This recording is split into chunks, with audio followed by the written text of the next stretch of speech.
Hello বন্ধুরা, এটা দেখো আমার মেকআপ বক্সের সমস্ত জিনিসগুলোকে কিয়ানা ঢেলে নিয়ে এখন খেলছে। তা এটা আমার বিয়ের মেকআপ বক্স, তো এটা প্রায় 7 বছর হয়ে গেছে। ভেতরটা একটু এরকম হয়ে গেছে, কিন্তু আগে খুব ভালো ছিল।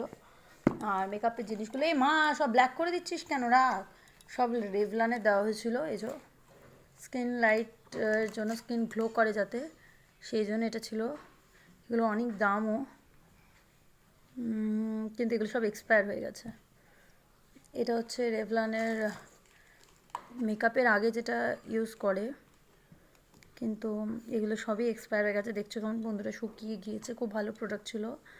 এটাও রেভলনের একটা, ওই যেমনি আমরা ইউজ করি প্যাক টাইপের, এটাও বেশ ভালো ছিল।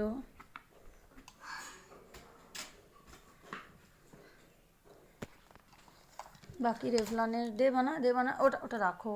উফ, লিপস্টিকটা ভালো আছে বলছি না।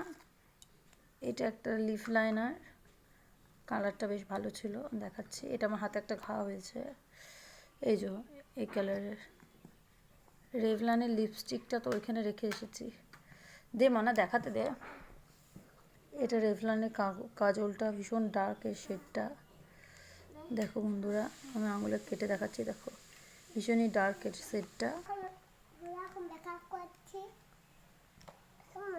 এটা রেভলনের লিপস্টিক। তুই হাত দিবি না তো। সব এক্সপায়ারি মালগুলোকে গালের মধ্যে ঘষে রাখছে। চাপ।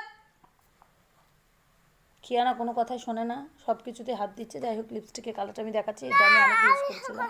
এটা দুষ্টু হয়ে গেছে, ভীষণ দুষ্টু হয়ে গেছে, কোনো কথা শুনছে না। এই যে লিপস্টিকের কালারটা।